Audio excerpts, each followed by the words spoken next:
Subscribe करें story time और हर सोम, बुध और शुक्रवार को साक्षी रहे कुछ अनोखी कहानियों से भरे सफ़र का। बेल आइकन दबाना ना भूलें।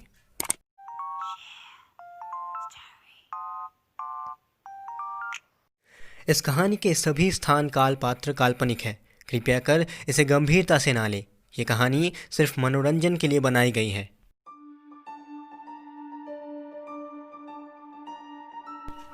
जैसे हर भूतिया कहानी डरावनी नहीं होती, ठीक वैसे ही हर भूत बुरा नहीं होता। एक ऐसी ही कहानी है एक ऐसे बच्चे की जिसे काफ़ी सारे लोग आज तक अनजान है। वीर चौहान नाम का एक लड़का जिसने इंडियन आर्मी नई ज्वाइन करी थी, वो अपनी पैंगोंग लेक पोस्टिंग के लिए ट्रेन से लद्दाख जा रहा था। उसने देखा कि उसके सामने वाली सीट के पास आकर बहुत सारे जवान उस सीट में मिठाई, चॉकलेट, कोल्ड ड्रिंक्स छोड़कर जा रहे थे। वो सीट एकदम खाली था और उस सीट के नीचे एक छोटा सा स्कूल बैग पड़ा हुआ था। वीर को कुछ समझ नहीं आ रहा था, तो वो अपनी आंखें बंद करके सो गया। देर रात में जब उसकी आंख खुली तो अंधेरे में उसे 13-14 साल का एक बच्चा उसके सामने वाली सीट पर बैठा हुआ दिखा, जो वीर को एक प्यारी सी मुस्कान के साथ देख रहा था। उस बच्चे को देखते ही वीर थोड़ा चौंक गया और उठ के बैठ गया। वीर ने जब उस बच्चे से पूछा कि क्या वो सीट उसका है, तो उस बच्चे ने अपना सर हिलाकर हाँ कहा। तब वीर ने पूछा कि वो बच्चा कौन है, उसके माता पिता कहाँ हैं और लोग उसकी सीट पर चॉकलेट्स आदि क्यों रख कर जा रहे थे। इस बात पर उस बच्चे ने कोई जवाब नहीं दिया और एक चॉकलेट खोलकर खाने लगा। वीर ने फिर पूछा, पर वो बच्चा चॉकलेट खाते खाते उसे देखता ही रहा और उसके बाद चॉकलेट का रैपर वीर की ओर फेंका। वीर उस बच्चे को शैतान बोलकर लेट गया, पर जब उसने वापस उस सीट पर अपनी नज़र घुमाई तो उसे वहाँ कोई नहीं दिखा। वीर को ये सब बहुत अजीब लग रहा था। सारी रात वो उस बच्चे के बारे में सोच कर सो नहीं पाया और उस खाली सीट को घूरता रहा। सुबह होने पर जब स्टेशन आया तब कुछ आर्मी ऑफिशियल्स उस बच्चे की सीट के नीचे रखा हुआ स्कूल बैग लेने आए। वीर से रहा नहीं गया और जब उसने बाकी ऑफिसर्स को उस बच्चे के बारे में पूछा तो उसके होश उड़ गए। उन ऑफिशियल्स ने बताया कि वो सीट सीक्रेट सोल्जर चिंटू का है, जिसकी मौत आज से 20 साल पहले हो चुकी है। चिंटू के पिता मेजर अजय शर्मा आर्मी में मेजर पोस्ट पर थे और उनका घर यहीं पास ही में था।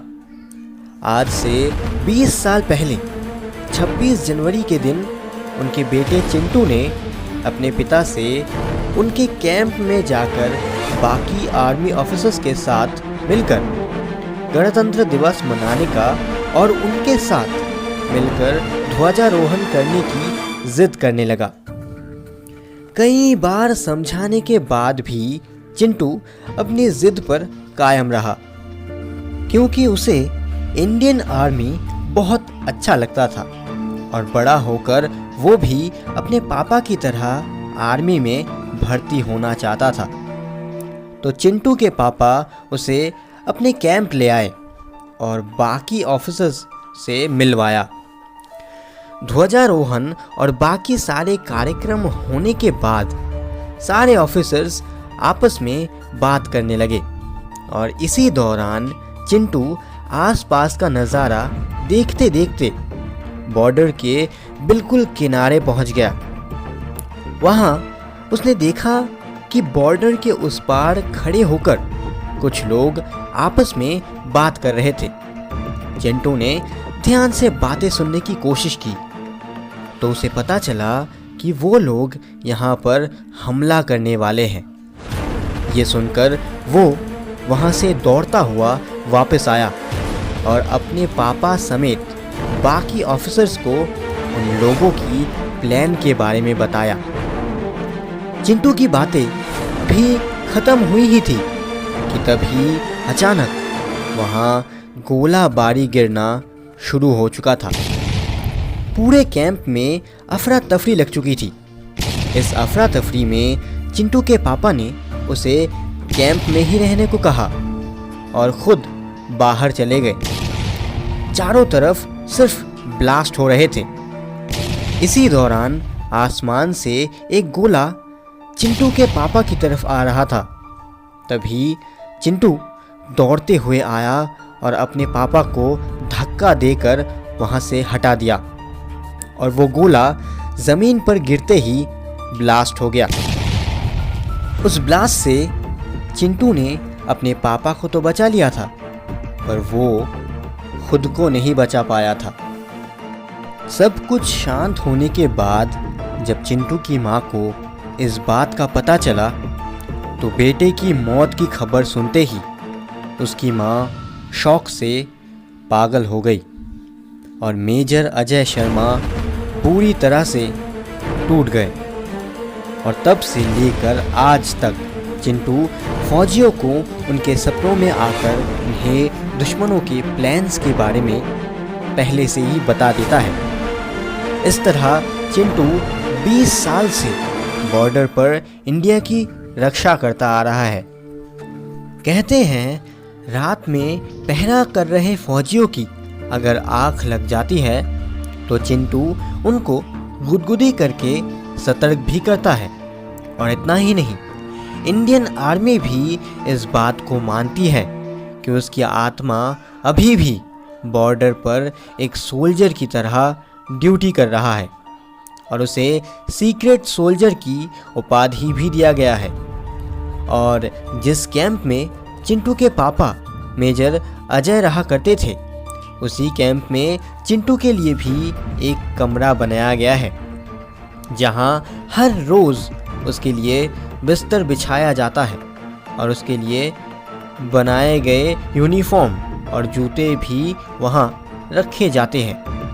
हर बार जब उसके कमरे की सफाई होती है तब उसकी बिस्तर पर सिलवटे और जूतों पर कीचड़ पाया जाता है। और हर साल उसे घर जाने के लिए 2 महीने की छुट्टी भी दी जाती है और उसका स्कूल बैग उसके घर ट्रेन से भेजा जाता है। और उस समय पेंगोंग के जवान हाई अलर्ट पर होते हैं। ये सब कुछ सुनकर वीर का होश उड़ चुका था और कैंप पहुंचते ही वो सबसे पहले चिंटू के कमरे में गया, जहां वो ट्रेन में चिंटू के साथ हुई उस मुलाकात के बारे में सोचने लगा। सोचते सोचते एक बार फिर चिंटू का चेहरा उसके आंखों के सामने आया और वीर का हाथ अपने आप ही सैल्यूट के लिए उठ गया और चिंटू वीर को एक मुस्कान देकर उसके सामने से चला गया। ये थी आज की कहानी स्टोरी टाइम पर। आपको ये कहानी कैसी लगी कमेंट्स में हमें ज़रूर बताइएगा। और आप सभी को गणतंत्र दिवस की हार्दिक शुभकामनाएं। और अगर आपके पास भी इंडियन आर्मी के लिए कोई स्पेशल मैसेज है तो हमें कमेंट में ज़रूर बताएं। अगर ये कहानी आपको पसंद आई तो इसे लाइक और शेयर ज़रूर करें। और हाँ, सब्सक्राइब करके बेल आइकन दबाना ना भूलें। मैं फिर लौटूंगा एक और अनोखी कहानी के साथ। तब तक के लिए सुनते रहिए story time. Keep listening, keep learning.